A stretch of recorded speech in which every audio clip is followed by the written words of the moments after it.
So now over to the next speaker, my countryman from South Africa, Abdullah Verachia. Abdullah is probably our only representative on the panel who can give a private sector's perspective. And this is quite important because private sector is also an important player in the new development landscape, aside from the emerging economies. So aside from a South African perspective, we hope to hear private sector perspective and their role in contributing to development as an investor, as a partner to governments, and so forth. Abdullah is a founder and partner of consulting firm Frontier Advisor, and he's also a member of faculty at the leading business school in South Africa, the Gibbs Business School, as well as lectures also at other universities in Columbia, New York, and Oxford. So looking forward to Abdullah's intervention. Thank you. Thanks for the invitation. I must say, every time I come back to this room, Elizabeth, I feel older and older. I used to, many moons ago, chair the Model UN Society here at WITS. Every time I come, it becomes a more distant memory, and I leave quite depressed. So I don't know if I'm going to stick to accepting the invitations in the future, but nonetheless, I said to Nissan before that I'm not necessarily the expert in terms of DAC policies from a development perspective, but what I'm going to do is give a bit of a perspective in terms of the work that I've been doing in terms of Chinese and Indian investment into Africa, and look at the developmental objectives, and more importantly, the developmental impact of that investment into Africa, and perhaps that will be able to give us a framework for discussion from a private sector perspective. But I think important to start off with, to give a perspective in terms of what's happened in some of the previous BRICS summits that have taken place, given the fact that next week we'll have the Durban summit on the 26th and 27th of March, and two important parameters. The first one was we had the first BRICS summit in 2009 in Russia. And one of the key agenda points that came out of that BRICS summit and what came out of the declaration in Russia was the fact that food security was mentioned, and there was a commitment to provide financial and technical assistance in fighting undernourishment in developing economies. And I've done some work in terms of looking and assessing whether some of those commitments have been met. And it's very difficult to be able to look at whether those commitments coming out of the 2009 summit came through. What happened in 2011 in SAIIA in China was an even bigger joint declaration that came out from all five, or at the time, all five BRICS countries. And they spoke quite extensively, and I'll quote a small section of the SAIIA declaration. It says that we believe that growth and development are central to addressing poverty and to achieving the MDG goals. The eradication of extreme poverty and hunger is a moral, social, political, and economic imperative of humankind, particularly in least developed countries in Africa and elsewhere. And we call on the international community to actively implement the objectives of the MDG by 2015. That's what came out of the declaration. But I think my work and the work that I've been doing with a number of Indian and Chinese investors coming into Africa and also with governments has given me a bit of a different perspective. And I'm going to paint a picture in terms of that perspective. I've often seen that the concept of development has often been a byproduct of investment from a number of BRICS economies into Africa. And often in the discourse and the dialogue that we have, foreign aid, development financing, trade, and direct investments of BRICS are often intertwined and interdependent. And so economic growth often is mentioned by the BRICS economies as a priority that they believe will often lead to poverty reduction and social improvements, and not the other way around. And we've seen this in a number of occasions and constantly at various BRICS summits.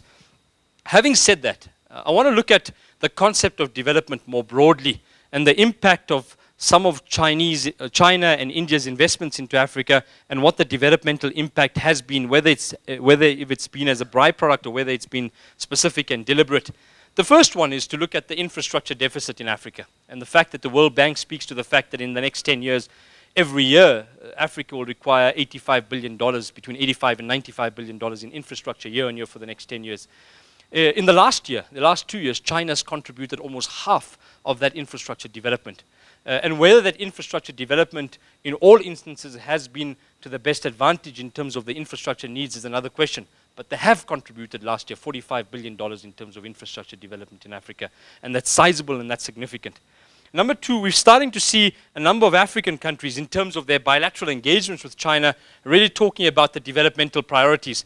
And China's health diplomacy in Africa has really come to the fore. Look at the case study around the DRC and the infrastructure for commodity takeoff agreement that was signed with the government of the DRC. part of that infrastructure for commodity takeoff agreement was an announcement of the building of 31 hospitals and 145 healthcare centers across the DRC. And I think that has contributed towards development in Africa. The third one is the fact that next week will be the first international visit of the new Chinese president ever. And his first visit will be at the BRICS Summit. And when you look at the developmental priorities, the economic agenda of Hu Jintao, the current president, and if you look at the discourse that's come out from the future president, it's very different. Hu Jintao was very much about economic growth at all costs. The new president has really spoken about the concept of China's role in terms of environmental sustainability, China's role in terms of growth and development. And I think we'll probably see a bit of a change in terms of China's agenda towards development, especially in Africa. And as I said, I think that a lot has been done. I want to move to India because I think India's growth dynamic and India's growth story is very interesting. India has a lot of similarities in terms of Africa. And I know there's some generalizations in this, but I think it does draw a point home. When you look at India's growth in 1991, a virtually bankrupt economy, in the last 20 years we've seen a number of changes in terms of India. And I think a number of those developmental impacts have been as a result of economic development. And what we've seen, and the work that I've done with Indian companies and with the Indian government, has largely seen, I've seen a number of developmental objectives coming through. The first one is the Pan-Africa Indian e-network project that's been rolled out to 53 African countries. And we're starting to see the impact of that. I took a group of MBA students to India last year, and we visited 2 hospitals, and we've seen teleconnectivity from a health perspective between these hospitals. Super specialty hospitals in India providing telemedicine and specialty consultations via this Pan-Africa e-network project that's been put together by the Indian government. We'll see an announcement in terms of an increase in terms of the rollout of this Pan-Africa e-network project. And that's really providing connectivity from a tele-education, from a telemedicine perspective. And that's India's contribution, I think, towards this growing and burgeoning commercial relationship with Africa. Secondly, we've seen a doubling of the lines of credit towards Africa. And that's another commitment that's come through from India. And then I think the third one, and this is not necessarily something that we can quantify, but it's something that's starting to come to the fore, and it's a broader sense and concept of development, is we're starting to see examples of Indian innovation being implemented in various parts of Africa. Indian innovation at the base of the pyramid. So as an example, 2 Indian companies are currently engaging with 4 African governments in terms of rolling out the $35 laptop that's been announced in India. If that $35 laptop is rolled out in these 4 countries, it will fundamentally, I think, change the education system and the delivery of education in these economies. And those are often not quantified in the numbers, but they make a massive impact in terms of the development priorities from an education perspective. I think the other points and the last few points that perhaps I want to bring through is one of the key agenda points that's going to come through from the BRICS Summit next week is more detail in terms of the BRICS Development Bank. And it's important to put this BRICS Development Bank into perspective. What happened in New Delhi last year at the BRICS Summit was an announcement was made by the heads of state from all 5 BRICS countries that we'd like to see the emergence of a BRICS Development Bank. Out of that came a directive to all 5 finance ministers from all 5 BRICS countries that put together independent task teams as South Africa, Brazil, Russia, India, and China, and come back in March 2013 and report back to us as the political summit takes place. What's already happened is the 5 finance ministers have already conducted their technical investigation. They met on the sidelines of the G13 meeting, and they also had a meeting here in January as members of the technical task team. And we'll see significant detail, I believe, next week in terms of the makeup, the mechanization, the detail, the funding of this BRICS Development Bank. And we'll see, I think, a joint contribution of $10 billion by each one of the 5 BRIC countries. And it's important that there's parity in terms of this initial capitalization so that there's equilibrium in terms of supposedly the power that each one of the 5 BRICS countries carry in terms of this BRICS Development Bank initially. Is there detail in terms of what the priority areas are? I think the technical task teams will give more detail next week. But issues like health, like education and investment in infrastructure are key on the agenda of the BRICS Development Bank. And I think that will make a fundamental difference in terms of the financing of key development projects, especially in Africa and to an extent in some of the other BRICS countries.